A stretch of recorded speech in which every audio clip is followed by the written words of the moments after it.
Bien, buenos días. Vamos a empezar con la clase del día de hoy. Hoy abordamos ya el tema de lo que son los ámbitos etarios en el campo de la neuropsicología. Para hablar de los etarios, voy a definir primero qué es un ámbito etario. Llamamos ámbito etario a los distintos grupos.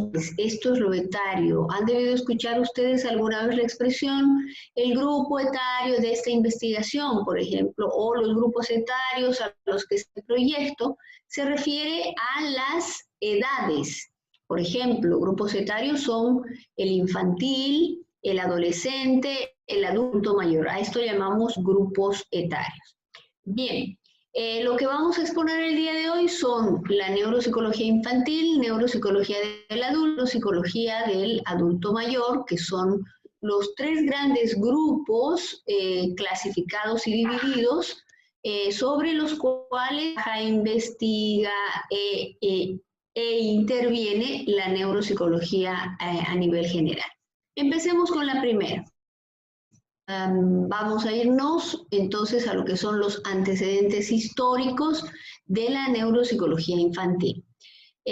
Hacia mediados del siglo se establece un campo de trabajo en la neuropsicología dedicado a los problemas especialmente infantiles ligados al aprendizaje, consecuencias de, por un lado, patologías cerebrales y por otro, asociado a lo que son procesos de desarrollo. Esto. Son dos cosas distintas. Por un lado, se comienza a investigar cuál es el pronóstico y de qué manera evoluciona lo que se llaman las patologías cerebrales y qué es lo que ocurre con ese cerebro infantil y cómo o qué consecuencia este cerebro infantil alterado, dañado, afectado, lesionado en la vida futura de este niño. Las capacidades que este niño a futuro va a tener de desarrollarse, a futuro va a tener de aprender y de, obviamente, obtener nuevos.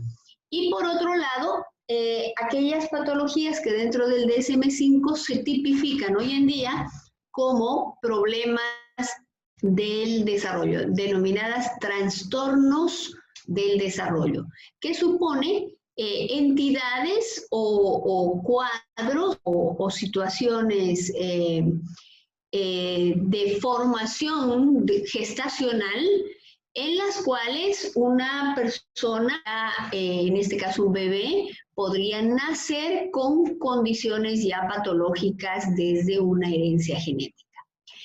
Tal vez esto ustedes un poco dentro de un capítulo que probablemente han revisado en psicofisiología, que tendría que haberse denominado, en biopsicología, que tendría que haberse denominado anomalías cromosómicas. Y entonces ahí entran casos como, por ejemplo, el síndrome, también entran el síndrome del maullido del gato y una serie de malformaciones genéticas, alteraciones genéticas o de monosomía o de trisomía que determinan que un niño nazca de manera ya congénita con alteraciones en su desarrollo y que obviamente a lo largo de la mayoría de ellas no se supera, ¿no? Porque son condiciones genéticas. ¿Qué marca la diferencia entre una condición y un problema, por ejemplo, de aprendizaje? Que en una condición genética, el material genético es lo que llevamos todos en cada célula de nuestro cuerpo. Por tanto, cuando nacemos con una anomalía cromosómica, esta no puede resolverse a lo largo, no hay procedimientos de resolución de este tipo de problemas porque no podemos cambiar la estructura celular del cuerpo.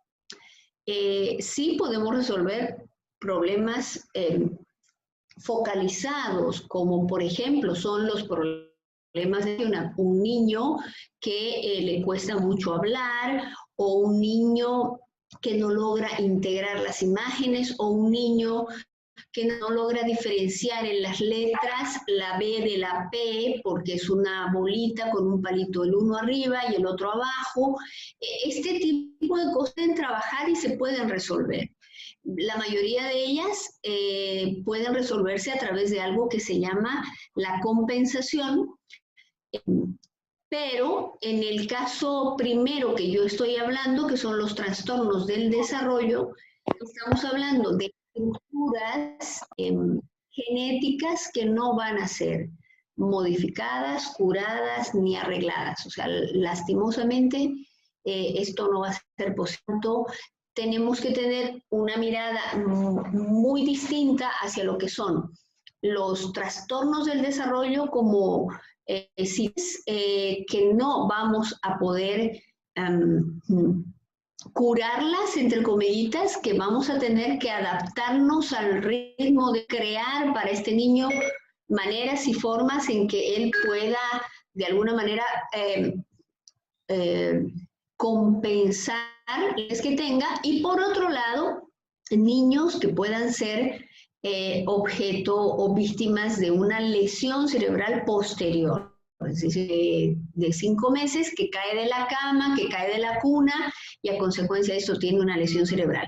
En ese caso, este niño, el segundo que tiene una lesión cerebral, sí podría trabajarse con él psicológica y neuropsicológicamente de manera distinta que el primer niño que tiene un trastorno de desarrollo, ¿no? Entonces, vuelvo a marcar la diferencia. Un trastorno de desarrollo es algo muy definitivo porque está en la genética de esta persona, mientras que una alteración a raíz o a consecuencia de una lesión cerebral sí trabajada, y en este segundo caso sí podemos hablar de una rehabilitación.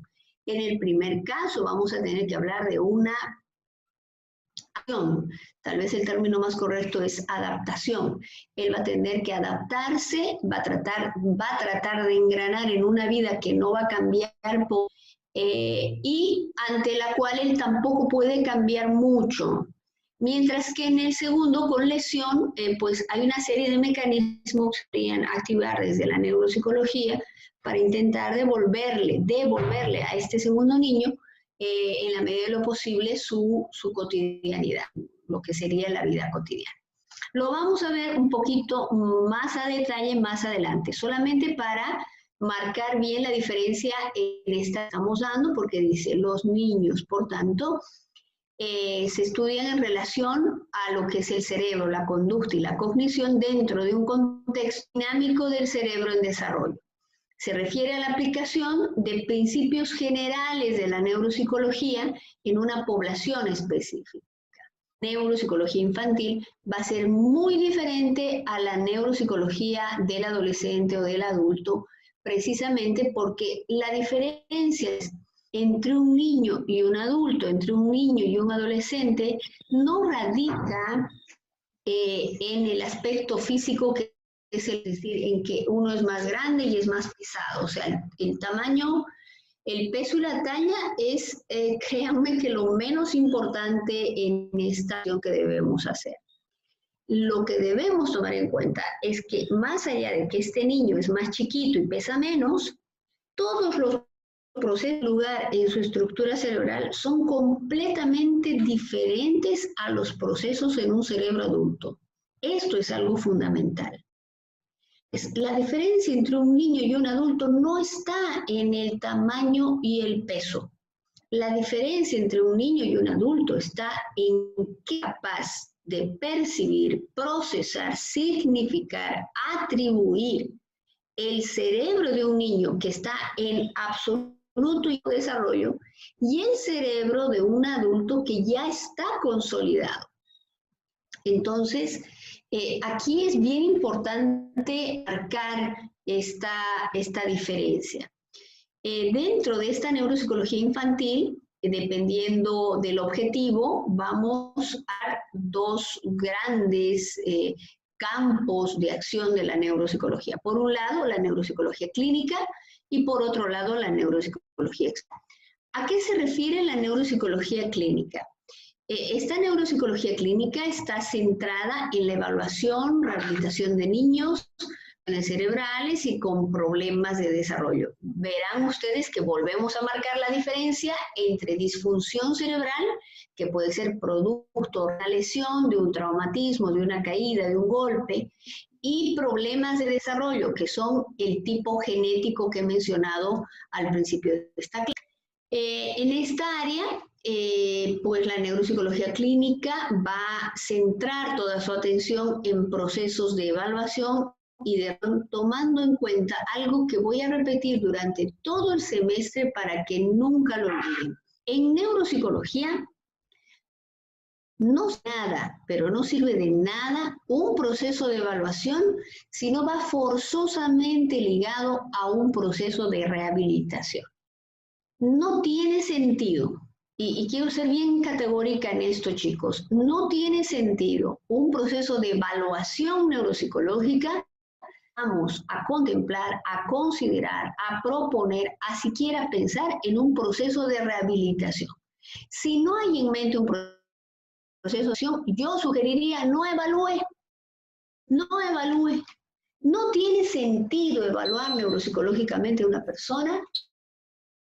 Le va a dar la opción de una intervención neuropsicológica que en este caso, por ser niño, asume prácticamente el título de rehabilitación. Vamos a ver también más adelante, porque es uno de los últimos temas que tenemos, que cuando hablamos de intervención neuropsicológica, la rehabilitación no es la única forma de intervención. De hecho, no se aplica en todos los casos. Pero en este caso en particular, sí podemos decir que neuropsicología infantil y real están casi casadas.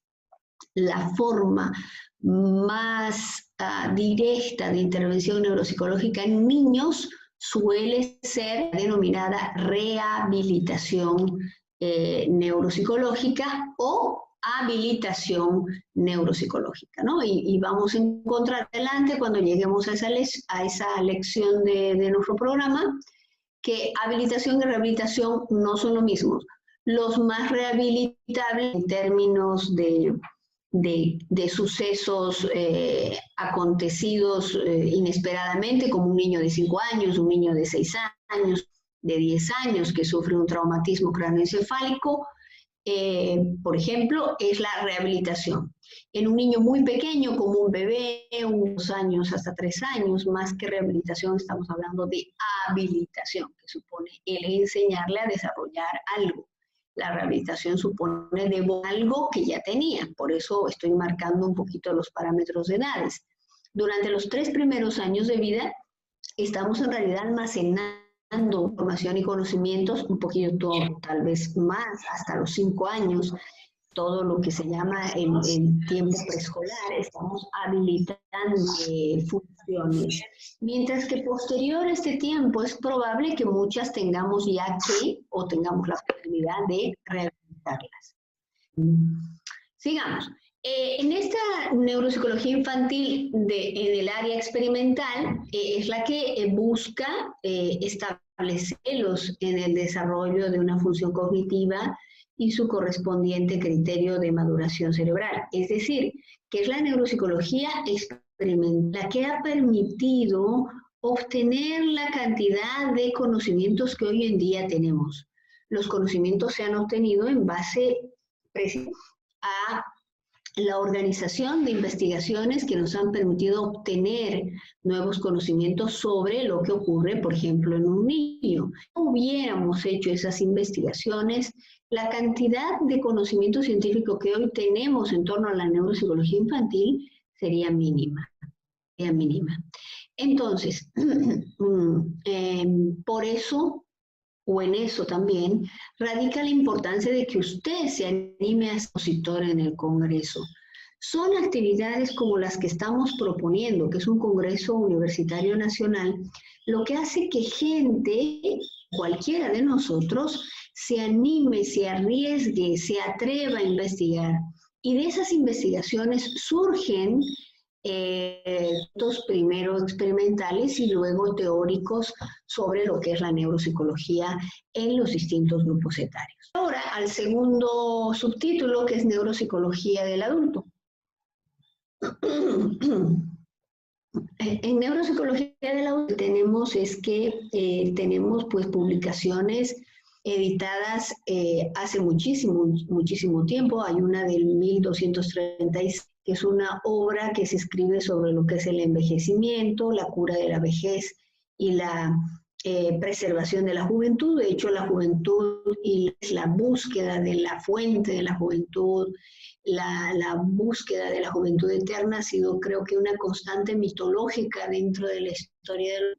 Casi todas las culturas han intentado frenar el envejecimiento. Tenemos una serie de mitos y leyendas en torno a justamente esta búsqueda. Entonces, cuando entramos a la neuropsicología del adulto, pues aunque hemos dicho que la neuropsicología, disciplina relativamente nueva, 13 como el año en el que se propondría por primera vez, que no es tan atrás, 1913 es hace poquito de 100 años atrás, y hasta hace 200 atrás, pues básicamente el desarrollo de la neuropsicología como la conocemos hoy no había sido planteada la neurofisiología, pero la neuropsicología data prácticamente de hace 200 años atrás como campo específico. Sin embargo, la preocupación del mantenimiento de las estructuras y de esos mentales, pues ha acompañado al hombre a lo largo de sus más de 3000 años de historia. Otro aspecto importante lo vamos en autores como Servi en 1468, Cornaro en 1467, Fischer en 1685 o Castat en 1807. Aquel que le interese el tiempo ahora que estamos en casa, pues valdría la pena que investiguen sobre estos autores y las cosas que ellos han ido haciendo. Como antecedente no vamos a revisar mucho más allá de decir que el desarrollo del estudio de las lesiones cerebrales van a tener una gran importancia en su relación comportamiento, porque las lesiones cerebrales como tales, desde planos neuroanatómicos y neurofisiológicos, han sido investigadas siempre, pero junto con lo que son las nociones comportamentales, esto no data de mucho tiempo atrás.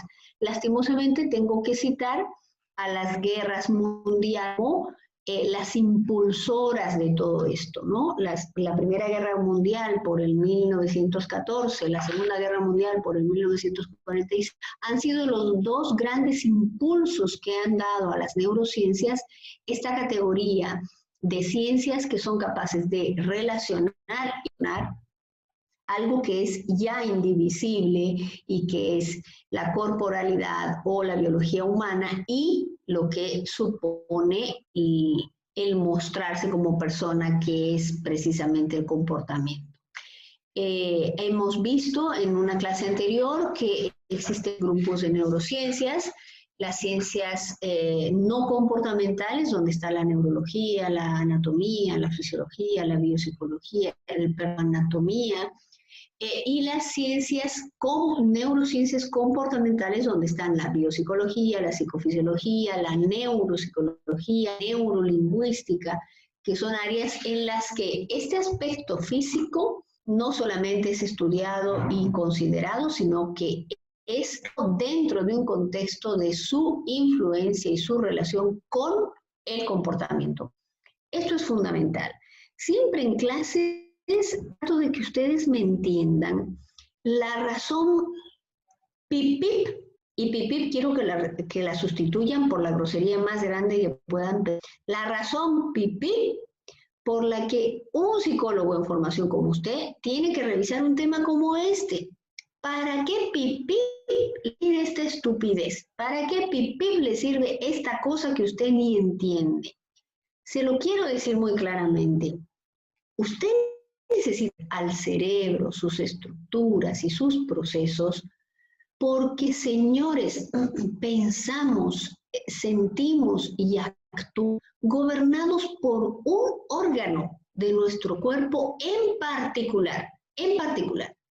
Y ese órgano, señores, es el cerebro, Quien me pueda decir que siente con el corazón, yo tengo la manera, lastimosamente, de echar por tierra todo su argumento, porque no es verdad.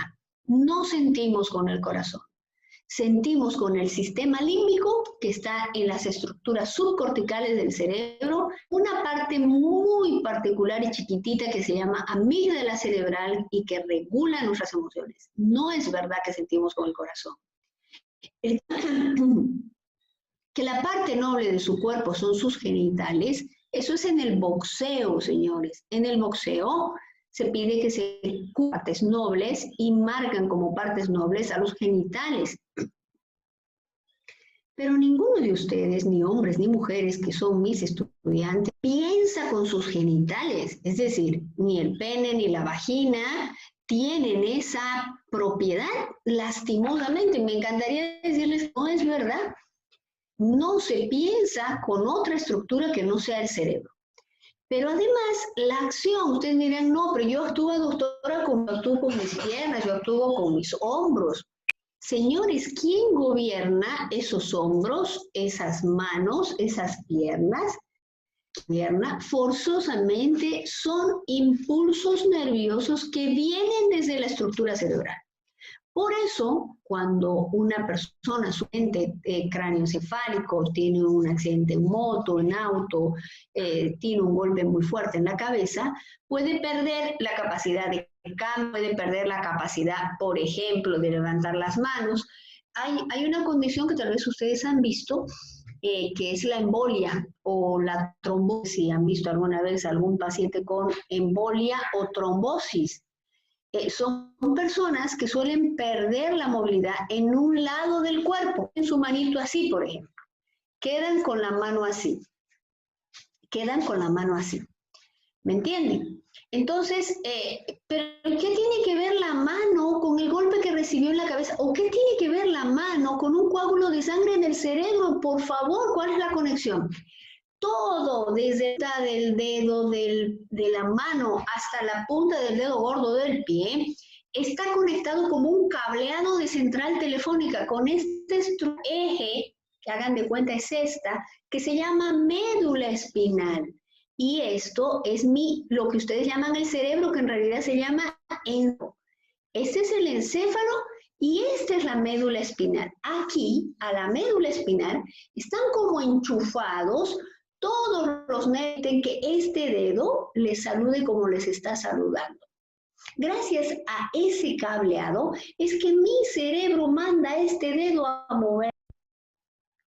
Entonces, no podemos los psicólogos suponer que el conocimiento del cerebro pertenece a otra área. Somos los que vamos a estar encargados de trabajar la estructura de pensamiento, razonamiento, las imágenes, los sueños, las ansiedades de una persona. Entonces no podemos desconocer de dónde viene todo eso, y es de esta estructura cerebral. Históricamente, en lo que es la neuropsicología ya del adulto mayor, que es el tercer grupo etario, el primero es el infantil, en el adulto básicamente de mencionar que son lesiones cerebrales, es lo que nos interesa, y la consecuencia de esas lesiones cerebrales, y en tercer grupo, que son los adultos mayores, la fase histórica del envejecimiento nos ha llevado a que el envejecimiento ha sido como teoría desarrollado en tres grandes momentos. En el momento que es la fase de arranque de investigaciones sobre el envejecimiento, este ha sido básicamente geriátrico, es decir, ¿qué es lo que nos ha interesado de este envejecimiento? Cómo se deteriora el cuerpo, cómo vamos perdiendo algunas habilidades en los órganos de los sentidos, cómo disminuye nuestra memoria, y son aspectos ligados a la corporalidad, a la geriatría como ciencia, en este caso de estudio de la medicina ligada al envejecimiento del cuerpo. En un segundo momento, la fase de desarrollo de la investigación del envejecimiento gerontológica, en la cual se ha considerado que no solamente hay variables que tienen que ver con su corporalidad, sino que la gerontología investiga todo aquello que está ligado a las condiciones ambientales.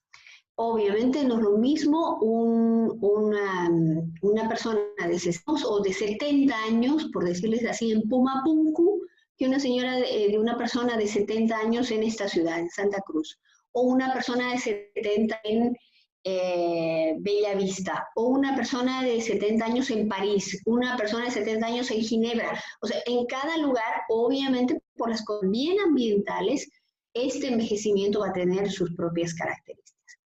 Y finalmente, la fase de eclosión de la investigación sobre el envejecimiento es psicogerontológica. ¿Y qué quiere decir esto? Que no solo nos interesa cómo envejece el cuerpo, que es la geriátrica, cómo nos envejece el cuerpo en condiciones, que es la gerontológica, sino cómo envejece ese cuerpo en condiciones ambientales con una estructura de personalidad, con parámetros culturales, una forma de ser y de actuar de estas personas. No podemos comparar a un abuelito, por ejemplo, en la ciudad de Santa Cruz, o un abuelito en la ciudad de Guatemala con un abuelito en Nueva York, o con un abuelito no sé, en Egipto. O sea, hay miles de condiciones que tienen que ver con estructuras de personalidad, con lógicas de pensamiento, que van a hacer que el pensamiento sea mejor, más proactivo o menos proactivo. Y estos enfoques pues nos van a dirigir hacia lo que son los periodos. El periodo inicial, que comprende entre el 35 y el 1918, que es básicamente el gerontológico. El comienzo de la investigación sistemática del envejecimiento de las dos guerras mundiales. Yo les decía que las guerras mundiales de 1914 y 1945 han marcado un hito en todo lo que es la investigación de las, y las fases de expansión de la investigación de las que estamos hablando actualmente en el envejecimiento, ¿no? Que sería, hoy hablamos de envejecimiento, sino hablamos del estudio de la longevidad. Justamente tenemos un gran expositor en nuestro congreso, que es el doctor Cordero, además orgullosano, que está tratando, haciendo en París investigaciones muy importantes sobre longevidad y que lo vamos a tener en nuestro congreso. Esto terminaríamos la clase de hoy.